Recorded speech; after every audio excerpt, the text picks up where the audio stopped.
tercer domingo de San José.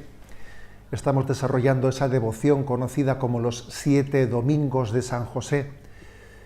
Y estamos siguiendo, para seguir ese hilo de los 7 domingos de San José, esa carta del Papa Francisco, llamada Patris Corde, con la que él ha convocado a la Iglesia a vivir el año de San José. Esa carta Patris Corde describe 7 características de San José. La primera de ellas era Padre amado. En torno a ello hicimos el primer domingo de San José. La segunda, Padre en la ternura, segundo domingo de San José. Y hoy nos referimos a la tercera característica de San José, Padre en la obediencia. De San José casi siempre destacamos que fue pues, custodio de la Sagrada Familia y que es patrono de la Iglesia. Son 150 años de que fue declarado como patrono de la Iglesia, pero es importante entender que ese ser patrono y ese ser custodio no es haciendo lo que él quiere, porque a veces uno dice ser patrono, el patrono hace lo que quiere. No. Él es patrono, es custodio en la obediencia, desde la obediencia. José es un hombre obediente. En cada circunstancia de su vida, José pronunció el fiat como María, el hágase. Pronunció también el fiat como Jesús en Gesemaní.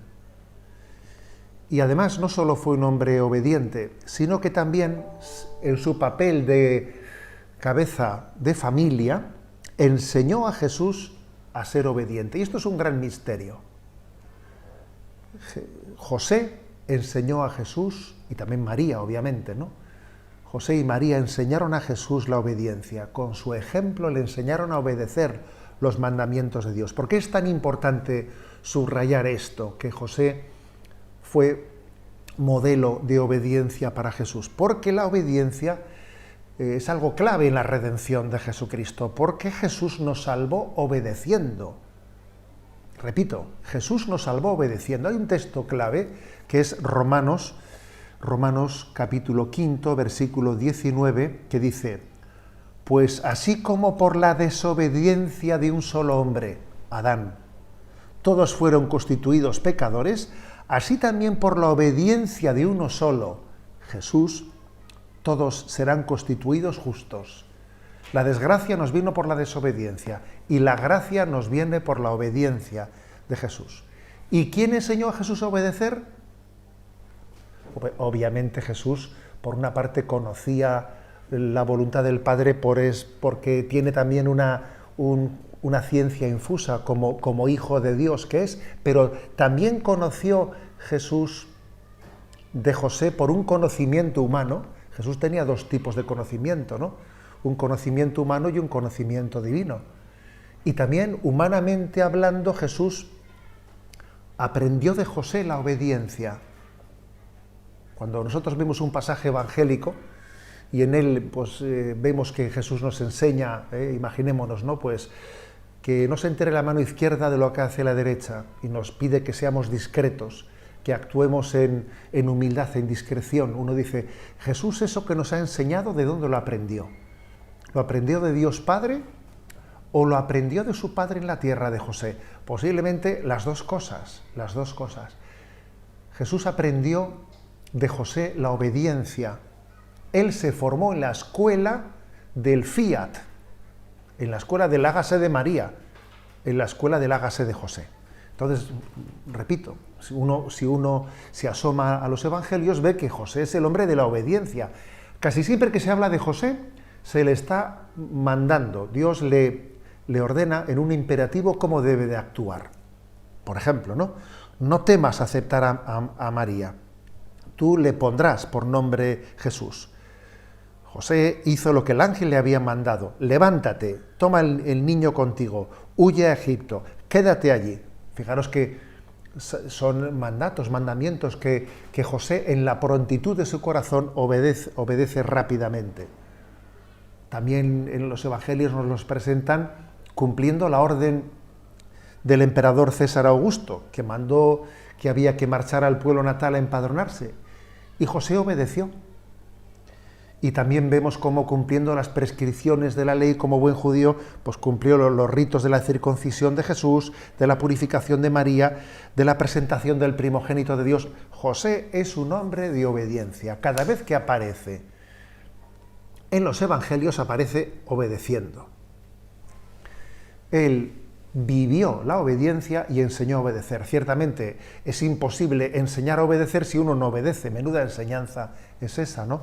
Él vivió obedeciendo. Y bajo la guía de José, Jesús aprendió a hacer la voluntad del Padre. Y dicha voluntad, la voluntad del Padre, se transformó en el alimento de Jesús. Jesús dice en un momento en el Evangelio de San Juan: mi alimento es hacer la voluntad de mi Padre. Y eso lo aprendió en buena medida de su padre José. ¿Por qué subrayamos tanto esto, este aspecto, en este tercer domingo de San José? Mirad, hay un pasaje evangélico al que yo le tengo especial admiración y también le tengo respeto, que es ese momento en el que Jesús se encuentra con Pedro, después de la triple negación, después de que Jesús ya ha resucitado, se encuentra con Pedro, y cuando le confía la iglesia, y le pide que él sea columna de su iglesia y que pastoree sus ovejas, le dice algo que es un misterio. Le dice: mira, cuando tú eras joven, tú mismo te ceñías e ibas a donde querías, pero cuando seas viejo, otro te ceñirá y te llevará a donde no quieras. Ven y sígueme. Que es como si le dijese: mira, cuando eras joven hacías muchas cosas buenas, pero las hacías a tu manera, según tu creer y conveniencia, ¿no? Pero ahora, en el momento del culmen de tu vida, te toca obedecer. Otro te ceñirá y te llevará a donde no quieras. Lo más importante de nuestra vida, lo principal de nuestra vida, lo más valioso de nuestra vida, lo hemos hecho obedeciendo. Lo hemos hecho obedeciendo, no por propia iniciativa, sino respondiendo a la voluntad del Padre. Y esto nos lleva a entender que la gran ofrenda que el hombre puede hacer a Dios es la ofrenda de su obediencia, la ofrenda de la obediencia, de su voluntad. Si un hombre quiere unirse verdaderamente a Dios, tiene que ofrecerle su voluntad. Bueno, le ofreceré mi dinero. Sí, quita. El dinero se lo puedes ofrecer a Dios, ¿no? Pero es más tuya la voluntad que el dinero.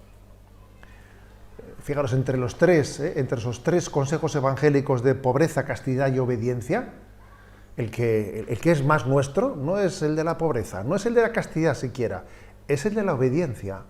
Es lo más interior al hombre, su propia voluntad, su propia libertad. Por eso, si un hombre quiere unirse a Dios, le tiene que hacer ofrenda de su voluntad, es decir, de su amor y de su obediencia. Pues es la voluntad la que ama y la que obedece. Permitidme que os refiera a una anécdota que de una manera muy gráfica subraya esto. Existió una herejía allá en el siglo XVII, XVIII, la herejía del jansenismo, y Pascal fue enviado por el Papa a Port-Royal, que era, pues como el monasterio, el cuartel general de los jansenistas en aquel momento, ¿no? Era una comunidad que se caracterizaba por un gran rigorismo, por una gran exigencia, pues vistos desde fuera podían parecer que eran santos en vida, ¿no? Y entonces, sin embargo, existían sospechas de que no eran conformes plenamente a la comunión de la Iglesia. El Papa le envía a Pascal para que vea de primera mano, para que en esa visita vea si verdaderamente ese monasterio de Port-Royal vive una vida conforme, ¿no?, a la comunión de Cristo. Y entonces, cuando Pascal hace un informe de ese monasterio, al Papa le dice: mire usted, son pobres como mendigos, tienen una pobreza ejemplar, dice, son puros como ángeles, ahora eso sí, son soberbios como demonios, ¿no?, les dice. Y la verdad es que es verdaderamente pues una descripción de que lo que más nos cuesta entregar en nuestra vida es la obediencia. Son pobres como mendigos, son puros como ángeles, pero son soberbios como demonios, es decir, el orgullo, la entrega de esa voluntad es lo que más nos cuesta a todos. Dice Santo Tomás de Aquino que todas las obras de las virtudes no son meritorias ante Dios si no están hechas con espíritu de obediencia. Pues si uno padeciera hasta el martirio, o diera a los pobres todos los bienes de la tierra, si no lo ordenara todo al cumplimiento de la voluntad divina, no tendría mérito, sería como si se hiciese sin caridad. Igual que dice San Pablo, lo que está hecho sin caridad no vale. Pues lo mismo cabe decir, lo que está hecho sin espíritu de obediencia no tiene valor salvífico, pues no puede haber caridad sin obediencia. Repito esto, no puede haber caridad sin obediencia. Santa Teresa de Jesús en sus obras lo subraya de una manera muy gráfica, muy atrayente. Dice ella: yendo con limpia conciencia y en obediencia, nunca el Señor permitirá que el demonio nos engañe. El que obedece no se equivoca. En todo caso se equivocará quien ha mandado. Dice, repito esta frase de Santa Teresa, yendo con limpia conciencia y en obediencia, no permitirá el Señor que el demonio nos engañe. Y dice también ella, no hay camino que más pronto lleve a la suma perfección que la obediencia. Y fijaros, ¿no? San Juan de la Cruz subraya cómo pues incluso puede acontecer, ¿no?, que una ascesis aparentemente heroica, sin embargo, si se hace sin obediencia, si se hace sencillamente por propio criterio y por propia voluntad, por amor propio, pues esa austeridad ascética pues sería, dice él, penitencia de bestias. Dice San Juan de la Cruz, sería penitencia de bestias, pero no tendría valor porque no ha nacido de la obediencia. Y Santa Teresa de Jesús dice, cuidado con las devociones de las personas que parecen muy devotas pero que no obedecen, que no se someten a obediencia. Dice, desconfiemos de eso. En el libro de las fundaciones, en el capítulo 6, tiene una expresión muy graciosa referida a una señora, a una mujer aparentemente muy devota, pero que no quería sujetarse a los consejos del confesor o del director espiritual, ¿no? Dice de ella, quisiera más verla obedecer a una persona que no tanta comunión. Vaya expresión de Santa Teresa de Jesús diciendo, ojo, no creo yo en una devoción que no esté sustentada en el espíritu de obediencia. Y igual que decimos que no creemos en la penitencia si no está unida a la obediencia, que no creemos en la devoción si no está unida a la obediencia, ni siquiera creemos, fijaros bien, en el espíritu apostólico, en el afán apostólico, en el supuesto trabajo ascético y apostólico, que si no va unido a la obediencia, aunque parezca en un momento determinado, ¿no?, pues muy llamativo, sin duda alguna finalmente será estéril, porque Dios no puede dar su gracia a aquello que no ha nacido de la obediencia. San Benito, en su regla, enseña cómo obedecer bien, en la regla, en el capítulo 5 de su regla, y dice, la obediencia solo será grata a Dios y dulce a los hombres cuando se ejecute lo mandado sin miedo, sin tardanza, sin frialdad, sin murmuración, sin protesta, porque la obediencia que se tributa a los superiores, al mismo Dios se tributa, dice San Benito en ese capítulo 5 de la regla, ¿no? Yo me atrevería a aplicar, ¿no?, estas características de la buena obediencia de San Benito a San José. Perfectamente nos podemos imaginar de qué manera San José cumplía estas características de la buena obediencia dadas por San Benito en su regla, ¿no? Él dice, para que la obediencia sea grata a Dios y dulce a los hombres, tiene que ser sin miedo, obedecer sin miedo. No tengas miedo a obedecer. Aquello que Dios te pide, aquello que Dios te manda, ha nacido de un corazón que te ama, un corazón amoroso. No tengas miedo a Dios, no tengas miedo a lo que Dios te pida. Sin tardanza. José escucha pronto la voz y interrumpe el sueño. interrumpe el sueño, se levanta y manos a la obra. Inmediatamente pone manos a la obra en la huida a Egipto, en otros mandatos que el Señor le manda. Sin miedo, sin tardanza, sin frialdad, no, con calor, con un calor de confianza, sin una obediencia distante y fría, no, con calor de confianza, sin murmuraciones. No nos imaginamos a José murmurando, cayendo en ese que es un cáncer tan extendido entre nosotros, el cáncer de la murmuración. Obedecer murmurando es profanar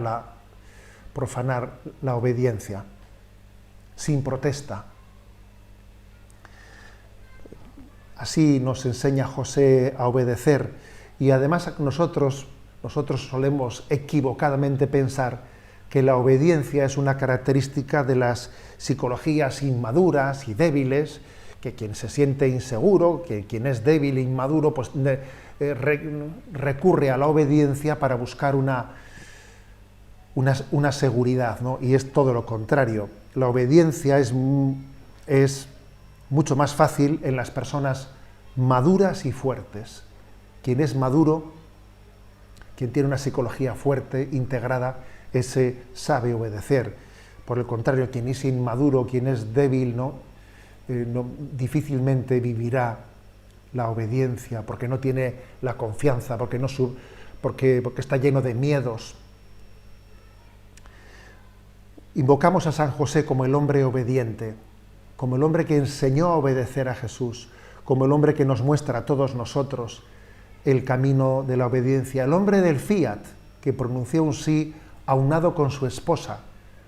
El sí de María tiene el sí de José detrás, y el sí de José tiene el sí María detrás, y lo que es más grande, el sí de Jesús al Padre tiene detrás el sí de sus padres, de José y de María. Recuerdo que cuando el Papa Francisco ordenó al obispo auxiliar de Roma, en el momento de la ceremonia, cuando le ponía este anillo, que sabéis que al obispo se le suele poner este anillo episcopal en el dedo, símbolo del desposorio con la Iglesia, el Papa le dijo: recuerda que detrás de este anillo están las alianzas de tus padres, le dijo el Papa al obispo.